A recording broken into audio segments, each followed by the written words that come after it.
wabarakatuh. Alhamdulillahi rabbil alamin. Wabihi nasta'inu ala umurid dunya waddin. Wassalatu wassalamu ala ashrafil anbiya'i wal mursalin Nabiyyina Muhammadinil amin wa ala alihi wa sahbihi ajma'in. Rabbi syrah li sadri wa yassir li amri wahlul 'uqdatam min lisani yafqahu qawli. Orang tua-tua kami yang kami hormati, yang kami muliakan, selanjutnya Bapak Ketua beserta segenap pengurus Masjid Jami'atuz Zahidin, seluruh jamaah kaum muslimin dan muslimat, hadirin dan hadirat sekalian yang semoga kita senantiasa dimuliakan oleh Allah Subhanahu wa ta'ala. Marilah kita mengucapkan puji dan syukur yang tiada terhingga kehadirat Allah, karena kita yakin Allah lah yang memberikan peluang kepada kita hari ini sehingga kita bergegas-gegas dapat hadir ke Masjid Jami'atuz Zahidin yang kebetulan yang terdekat dengan kita, untuk kita sebentar lagi insyaallah menunaikan solat fardu zuhur secara berjamaah. Allahumma salli wa sallim wa barik ala hazan nabiyil karim.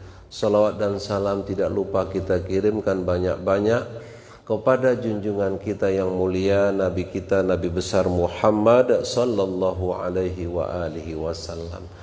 Jamaah yang dimuliakan Allah, sebelum kita menunaikan salat fardu zuhur secara berjamaah, mari kita cermati sebuah pesan daripada junjungan kita Rasulullah sallallahu alaihi wasallam, di mana beliau menjelaskan ada 3 golongan manusia, kata Rasulullah, yang nanti akan mendapatkan naungan Allah pada hari kiamat, di mana kaum muslimin pada hari itu tidak ada lagi naungan, kecuali naungan itu hanyalah naungan dari Allah Subhanahu wa ta'ala.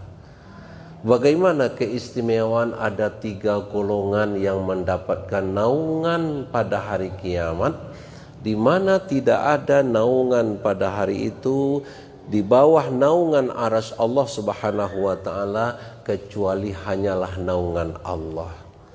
Siapakah yang mereka yang akan mendapatkan naungan Allah itu? Pertama disebutkan oleh junjungan kita Rasulullah sallallahu alaihi wasallam adalah al-mutawaddi'u fil makarih. Ini yang pertama, kata Rasulullah. Orang yang mendapatkan naungan itu adalah orang-orang yang berwudu pada waktu al-makarih. Makarih itu artinya waktu yang sulit, mungkin karena suasananya sangat dingin, atau barangkali mungkin agak sulitnya mendapatkan air, tetapi orang itu tetap memelihara dengan sungguh-sungguh wudunya yang baik. Itu sebabnya jamaah yang dimuliakan Allah, kalau kita cermati beberapa hadis Rasulullah tentang wudu, Rasulullah pernah memberikan pujian, inna ummati yud'auna yaumal qiyamah gharran muhajjalina min asaril wudu. Nanti, kata Rasulullah, umatku akan dipanggil pada hari kiamat. Aku tidak sulit nanti mencari tanda bagi umatku, kata Rasulullah. Apa sebabnya jamaah? Rasulullah menyebutkan tidak sulit lagi mencari tanda bagi umatku, karena umatku ketika itu dipanggil pada hari kiamat gharran muhajjalin, wajahnya bersinar-sinar, wajahnya bercahaya-cahaya. Ketika ditanya kenapa wajahnya bercahaya-cahaya, kata Rasulullah, min asaril wudu, karena bekas daripada air wudu. Jadi maka jamaah yang dimuliakan Allah, sebuah ibadah yang diajarkan oleh junjungan kita Rasulullah, bahkan ibadah ini sebenarnya adalah untuk menghapuskan dosa.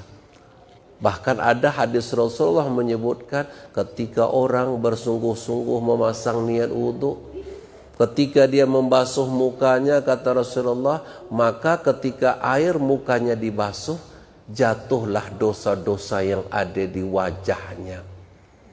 Ketika dia membasuh tangannya, membasuh kakinya dan seterusnya, maka kata Rasulullah akan gugurlah dosa-dosanya bersama dengan air ketika dia membasuh anggota wudhunya.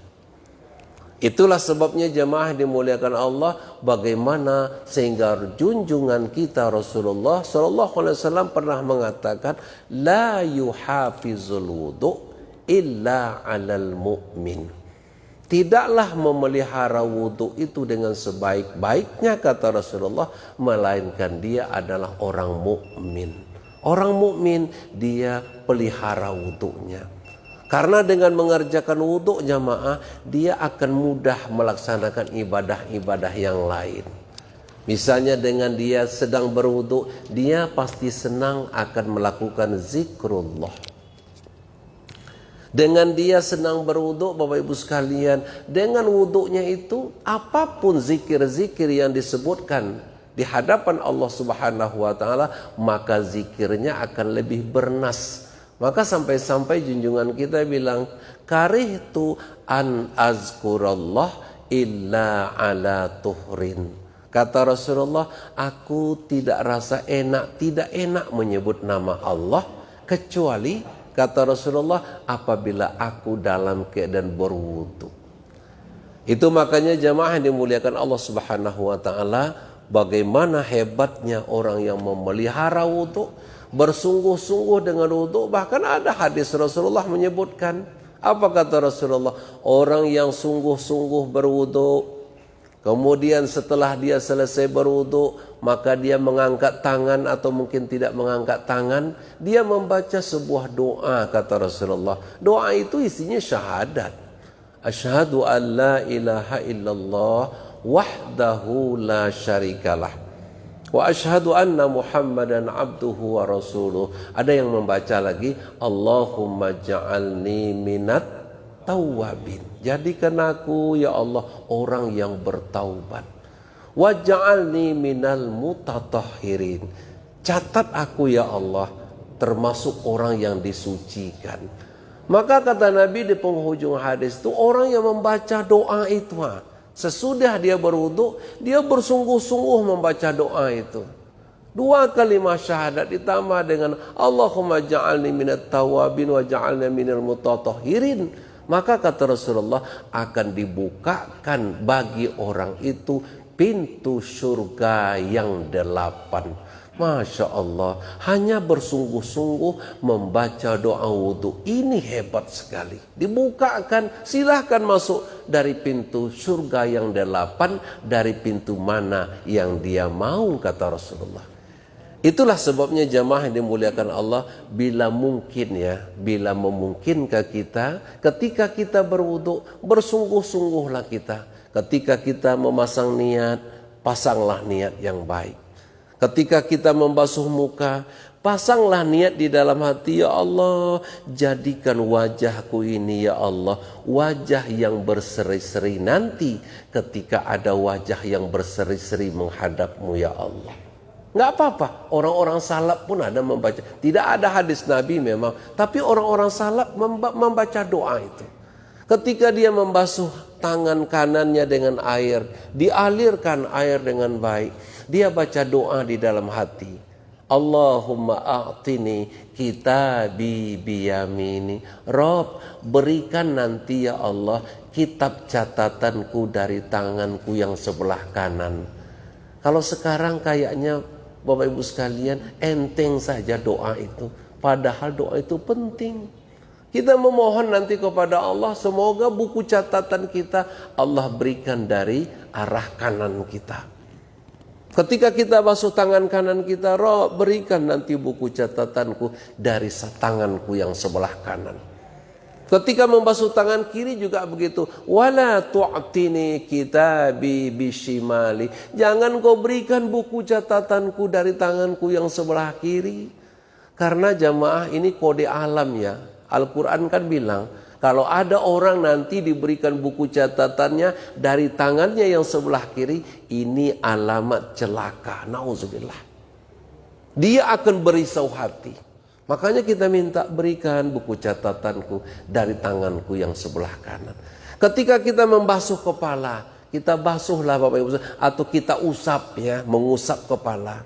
Apa kita baca Bapak Ibu sekalian? Harim sya'ri 'alan nar. Haramkan rambutku. Haramkan rambutku ya Allah bersentuh dengan api nerakamu. Sekarang kita berdoa begitu. Ketika kita menyapu dua telinga, Allahumma ja'alni minal ladzina yastami'unal qaul fayattabi'una ahsana. Ketika basuh menyapu dua telinga, ya Rabb, jadikan telingaku ini mau mendengarkan yang baik dan mau mengikuti yang baik. Kan ini yang jadi persoalan sekarang jamaah. Ada orang mau mendengar yang baik tapi dia tidak mau mengikuti yang baik itu. Jadikan telingaku ya Allah yastami'unal qaul, mau mengikuti mendengarkan yang baik, fayattabi'una ahsana, dia mau mengikuti yang baik itu. Sedangkan ketika kita membasuh kaki, sabit qadamayya 'ala sirat, tetapkan, teguhkan pendirianku ya Allah berada di dalam agamamu. Jangan kau goncangkan hati kami. Itu makanya kita selalu berdoa, Rabbana la tuzigh qulubana ba'da iz hadaitana. Jangan kau goncangkan hati kami ya Allah. Goncangan itu sangat banyak hari ini. Luar biasa goncangannya. Dari dalam dan dari luar. Apalagi goncangan daripada syaitan yang menggoda kita supaya iman kita goncang. Ini yang pertama jamaah yang dimuliakan Allah. Dikatakan oleh junjungan kita Rasulullah SAW. Orang yang mendapatkan naungan nanti, ketika itu tidak ada naungan, adalah orang-orang yang berwudu, menjaga wudunya, baik ketika dalam keadaan dingin, sulit sekalipun, dia bersungguh-sungguh berwudu. Yang kedua kata Rasulullah, wal mashi ilal masajid fi zulam. Yang kedua yang nanti akan mendapatkan naungan ketika itu tidak ada naungan adalah orang yang berjalan ke masjid pada waktu yang gelap. Pada waktu yang gelap itu artinya dalam suasana sulit. Suasana gelap itu kan suasana sulit, tapi dia tetap datang ke masjid. Macam kita sekarang ini juga sulit juga nih. Sulit kita sekarang ini meninggalkan pekerjaan kita. Mungkin kita sangat memerlukan waktu. Tetapi karena memenuhi panggilan Allah, kita datang juga ke masjid.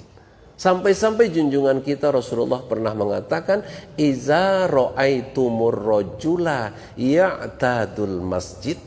Kalau kalian melihat, kata Rasulullah, ada orang bolak-balik dari rumahnya ke masjid, dari tempat kerjanya ke masjid, fashhadu lahu bil iman. Saksikan oleh kalian, kata Rasulullah, akan kebenaran iman orang itu.